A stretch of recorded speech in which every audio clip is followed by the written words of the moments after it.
If you want to be successful in leading team through risk, uncertainty, and unknown in tech or in any other business, you're going to need to master these four things. And if you miss just one of these things, you can end up working way more hours for way less money and eventually burn out. And no, artificial intelligence is not going to save you. In this video, I will show you how to lead yourself and your team through high stress, high pressure, and high ambitious phases.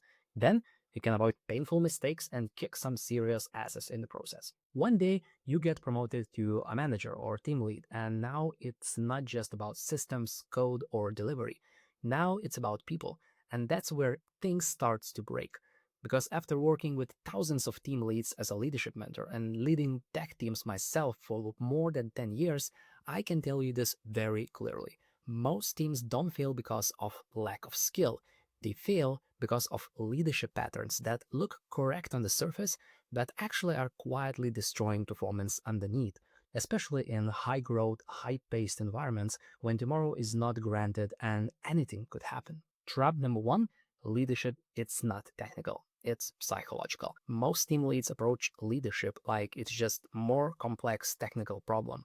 If I understand more, I will lead better. If I have more context, I will make better decisions. If I just analyze it more properly, it will work. But leadership doesn't break only on logic. It breaks on emotion too. Because the hardest decisions are usually very obvious. You already know what needs to happen. You know someone on your team is underperforming. You know a project direction is wrong. You know a decision needs to be made, but you don't act. Not because you don't understand the situation logically, but because of what comes with it: tension, conflict, discomfort, responsibility, or doubt. The hardest problems in business and in management are not the ones that are hard to understand. They are the ones that are hard to do. In leadership, it's not only about figuring things out, it's about executing when it's uncomfortable to execute. Because once you delay those decisions, they don't disappear, they compound. Small discomfort becomes bigger problems. Small misalignment becomes team frustration. Small avoidance becomes loss of trust. So, if you take one thing from this, leadership, it's not about being technically correct. It's about being willing to act when it's uncomfortable. Trap number two: hesitating instead of deciding. This is probably the most visible one and also most damaging over time. You hesitate, you want more data, you want more alignment, you want just to be sure. So you kind of delay the decision. And in your head, it feels productive. But from your team's perspective, everything just stopped because your team depends on direction. And when there is no direction, they don't pause and wait calmly. Then they start guessing, interpreting, and making their own micro decision. They start filling the gaps. And now, instead of one imperfect direction, you have five or even more different interpretation of what should be happening. This is where confusion starts. This is where misalignment starts. And over time, this is where corporate politics starts. Because people try to compensate for the lack of clarity. And the longer you wait, the more expensive the decision becomes. Because now you are not just deciding the thing, you're fixing all of these kind of side effects of not deciding earlier. When leaders hesitate, the organization starts to lose confidence.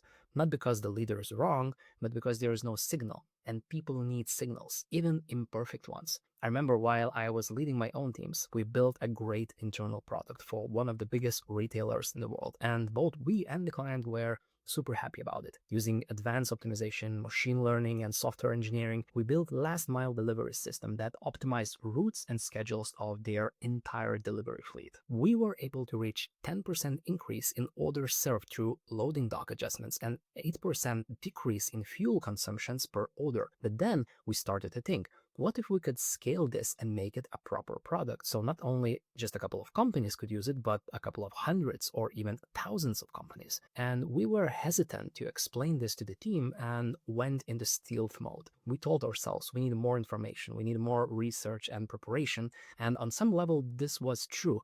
But rumors spread fast and people started guessing, wondering, and even getting afraid that they will lose jobs. We noticed that too late and we needed to do some damage recovery because things went to shit real fast. We did recover though, but it was really unpleasant and stressful. We missed the important aspect of hesitating without proper communicating this to the team. Team felt excluded and started assuming their own scenarios, which wasted time, energy, and motivation. So there is a shift. Your job is not to always make the perfect decision. Your job is to make decisions and share signals fast enough so the team can move.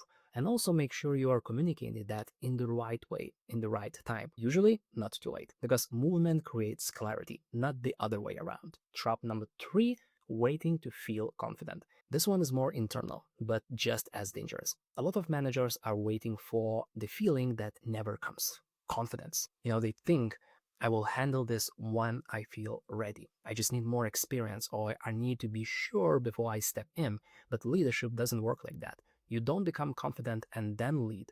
You lead and then confidence builds on the results and evidence. And this is extremely uncomfortable at the very beginning because you're operating in a space where you don't have full control.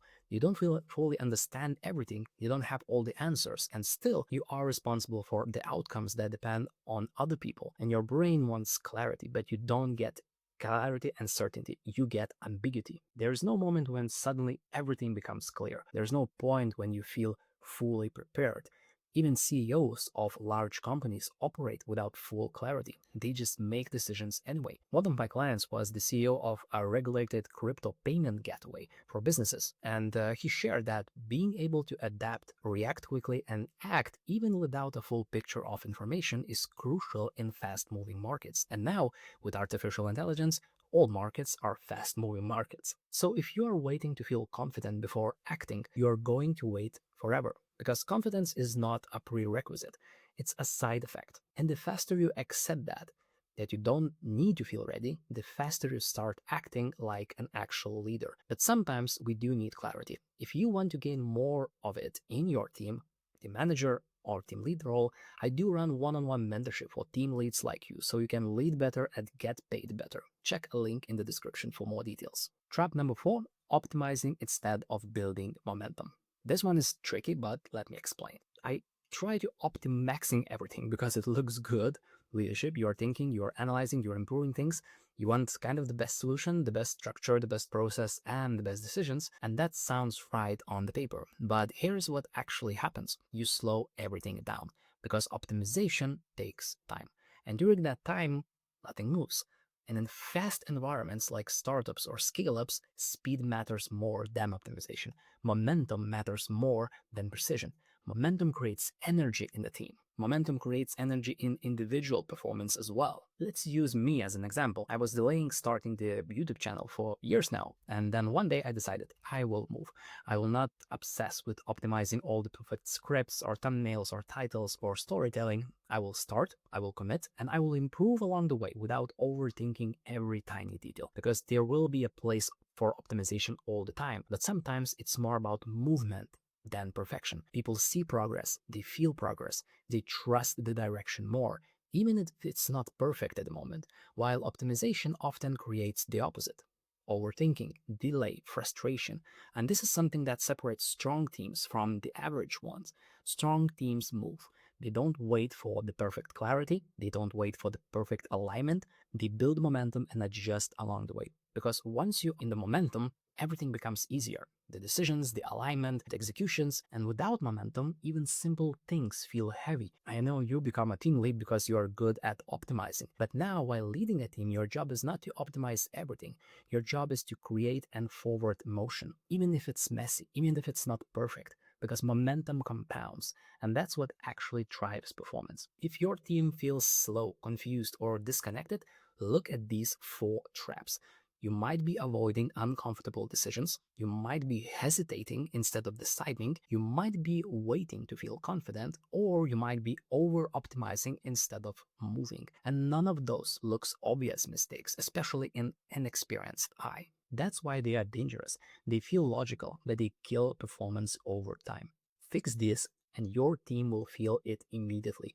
More clarity, more speed, more ownership, less friction. And if you want to actually build this into your leadership system and not just understand it conceptually, This is exactly what I help team leads to do, to lead more confidently, earn more, and grow their impact without burnout, guesswork, or years of trial and error, so that they can win in career and in the life. And if you want to understand why you need a different leadership for the world of tomorrow and how old school management is bullshit, you should check this video next.